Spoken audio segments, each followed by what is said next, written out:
¿Alguna vez se han preguntado para qué sirven las normas? Entre otras muchas cosas, las normas nos ayudan a ser amables.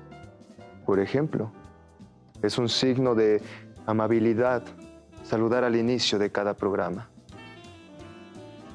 Bienvenidas, bienvenidos a Humanamente, Dudar para Comprender, un programa de la sección de Humanidades.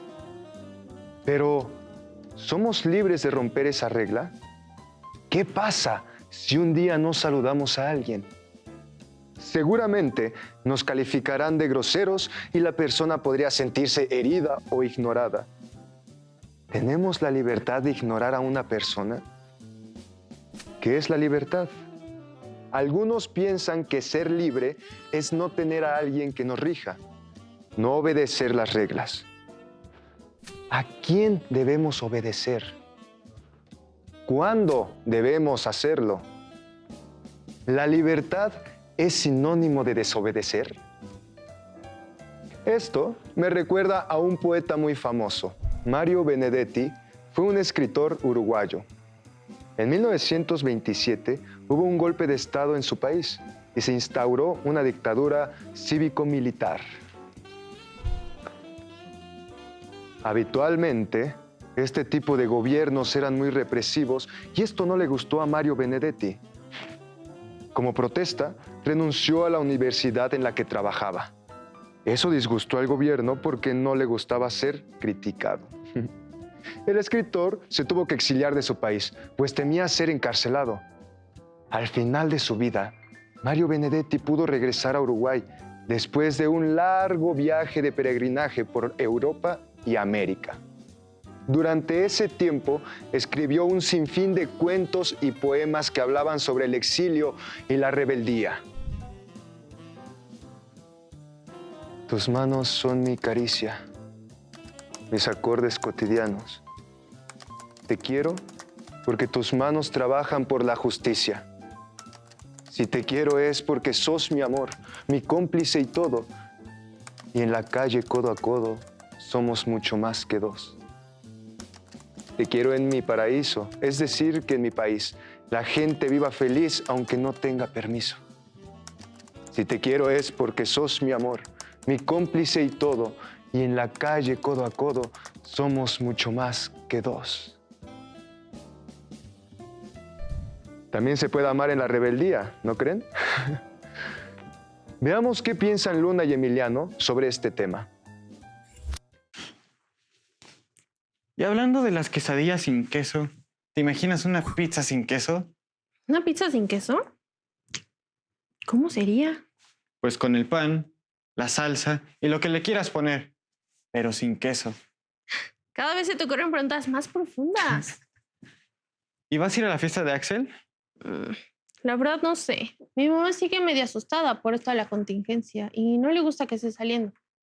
No creo que me dé permiso. ¿Necesitas permiso? Tú trabajas y estudias. Aparte ayudas a los gastos de tu casa y eres bien aplicada. Ni deberías de pedir permiso. Uy, el señor independiente. Pues te diré. Cuando quiero salir, nomás les digo, voy a casa de Axel, regreso a las 10 y ya. Cálmate, patrón. Tal vez no parezca, pero igual les estás pidiendo permiso a tus papás. Sabes que debes cumplir con un horario y les dices dónde estás. Sería diferente si nada más te salieras sin decir nada. Bueno, eso es porque todavía vivo con ellos, pero por eso trabajo, para poder ahorrar y rentar algo para mí y no tener que rendirle cuentas a nadie. Todo mundo rendimos cuentas a una autoridad, a nuestros papás, profesores, jefes de trabajo. Y ellos a su vez rinden cuentas a alguien más. Es una montañita. Los presidentes no le rinden cuentas a nadie. Hasta tienen un gabinete que sigue sus órdenes. Incluso el presidente rinde cuentas. Por eso son los informes de gobierno o las comparecencias ante el Congreso. Me pregunto, ¿qué pasaría si nadie le rindiera cuentas a alguien más? Si desafiáramos la autoridad. Lo más seguro es que cayéramos en un caos. Todos somos partes del sistema. ¿De qué hablas? Eso lo dice la Gaby. Ah, tu prima Punqueta. Esa misma. Ay, me encanta su estilo. Ya ves que está estudiando la maestría y se la pasa leile. El otro día vino a comer a mi casa y me dijo una de las mejores formas de ir en contra del sistema es desobedecer las reglas, sin rendirle cuentas a nadie. Así nomás. Desobedecer. Bueno, lo dijo con otro término, pero básicamente esa era la idea. Eso sí, después de comer se tuvo que ir en friega porque tenía que terminar un ensayo de su maestría. ¿Ya ves? La autoridad. ¿Y si le seguimos con unas malteadas? ¿En el cyber? Va. Va.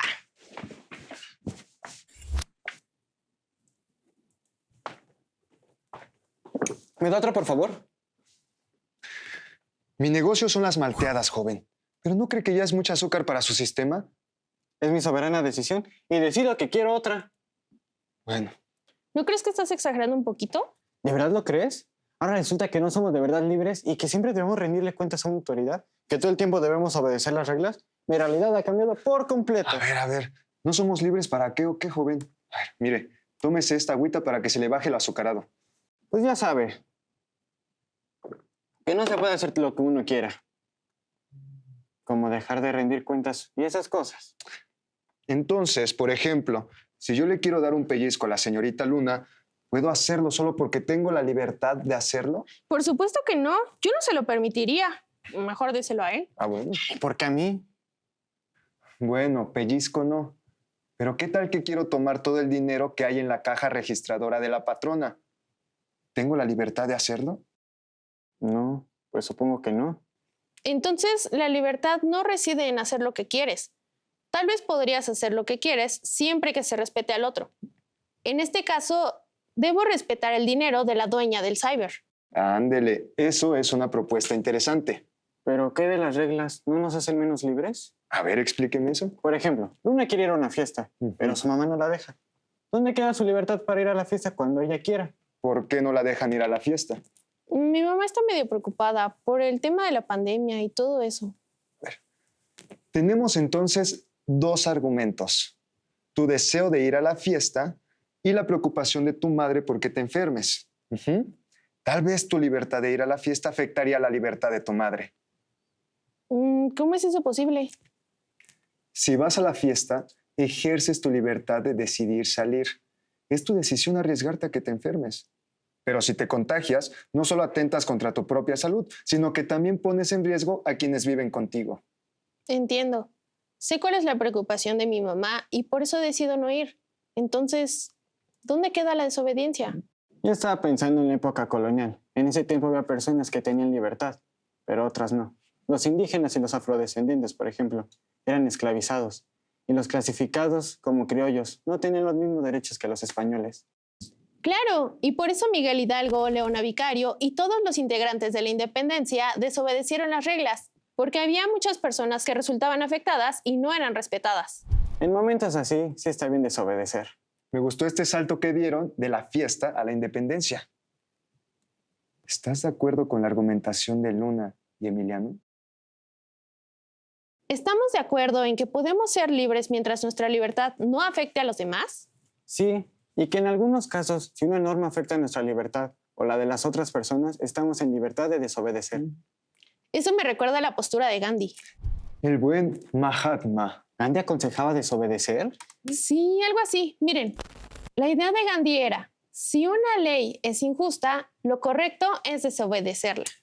A ver, ¿qué más dice?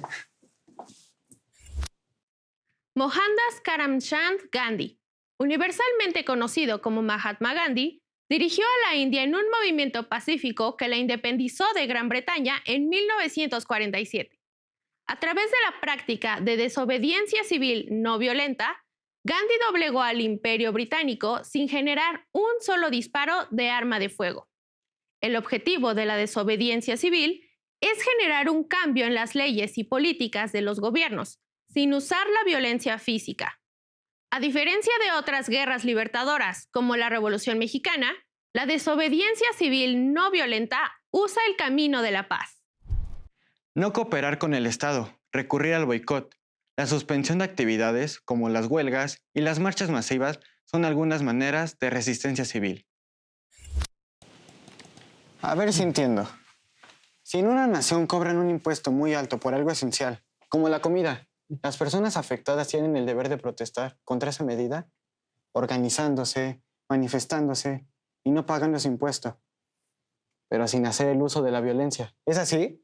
Justamente.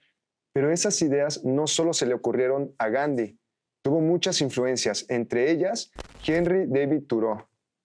Thoreau escribió un ensayo en el que planteó las bases de la desobediencia civil. Ahora sabemos que hay diferentes formas de levantar la voz cuando una ley nos parece injusta. Así que, en las circunstancias adecuadas, podemos decidir responder a las injusticias desobedeciendo pacíficamente. ¿Creen que hay que asegurarse de entender bien qué dice una norma antes de tomar esta decisión? ¡Claro! No vayamos a hacer un pleito por una confusión. Además de estar siempre protestando o desobedeciendo, no nos hace más libres. Algunas leyes son justas y sirven para algo. Por ejemplo, hay leyes para que no tome el dinero de la caja registradora. Y también leyes para que no me dé un pellizco solo porque se le ocurrió. Esas leyes nos parecen aceptables y nos ayudan a convivir en sociedad, y por eso las respetamos. Bueno, ¿ya sabes qué harás con el asunto de tu fiesta? ¿Qué tal si organizamos una huelga de hambre en tu sala? Así tu mamá se va a dar cuenta de que debe respetar tu deseo de ir a la fiesta. Uy, capaz que preparo un mole con arroz como el que normalmente hace y rompo la huelga antes de que lleguen las tortillas. Uy, ¿el mole de tu mamá? Uf. Podría ya no dar para el gasto en la casa.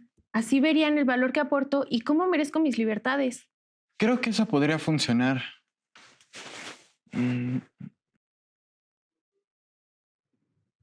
¿Estás pensando lo mismo que yo?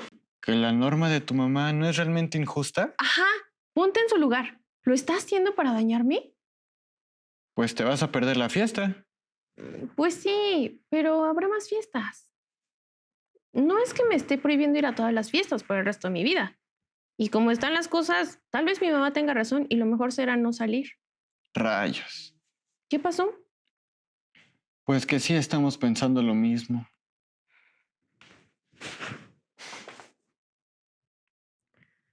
Ay, estoy como pizza sin queso. Te entiendo. Pareciera que el mundo necesita de ciertas reglas para funcionar. Muchas veces debemos obedecer para poder convivir y vivir en armonía. Pero en ocasiones existen reglas que atentan contra la libertad de otras personas, como en la época colonial de nuestro país, que existían personas esclavizadas. Esa fue una de las razones que llevaron a la independencia de México. Pero la respuesta no siempre tiene que ser violenta, como Mahatma Gandhi, quien logró la independencia de la India gracias a la desobediencia civil pacífica. Esa es una práctica que seguimos viendo hoy en día con las marchas, las huelgas y los paros en las escuelas. Todos y todas tenemos derecho a protestar. Incluso, como dice Gandhi, hasta podríamos tener la obligación de hacerlo. Pero la protesta no es el fin. Lo que se persigue es que las cosas cambien, que sean más justas. Al decidir seguir las reglas de mi casa y no ir a una fiesta, lo hice tras revisar la norma impuesta por mi mamá y entendí que la intención no era perjudicarme, sino para el beneficio común de quienes vivimos en la casa. Hay países donde no se permite a la mujer acudir a la escuela. Eso es muy injusto y ahí sí o sí es legítimo protestar. Una tercera opción es la negociación. Siempre podemos negociar con la autoridad para hacer un cambio. Y así no es necesario llegar a la protesta. Emi, ya negocié con mi mamá y me dejará ir a la fiesta de fin de año si las cosas mejoran. Yo prometí mantener una distancia prudente y cerciorarme de que haya poca gente y que sea en un lugar ventilado. Me parece muy razonable. ¿Y tú, a qué conclusión llegaste? ¿Qué otra solución se te ocurre? ¿Hubieras hecho lo mismo que yo? A ver, cuéntame, ¿qué pasó? ¿Qué le dijiste a tu mamá? Estábamos en la cocina y ella estaba preparando. La discusión en la que están concentrados Luna y Emiliano con respecto a la desobediencia de los mandatos o con relación a las autoridades me hace pensar en uno de los motivos que, en general, podemos tener para oponernos, protestar o desobedecer. Me refiero a los prejuicios. Si las normas o las autoridades, fundadas en meras opiniones desfavorables o en razonamientos defectuosos que por lo mismo tienden a restringir la libertad y derechos de un grupo de personas, ¿no tendríamos razón para expresar nuestro desacuerdo? Consideremos un ejemplo.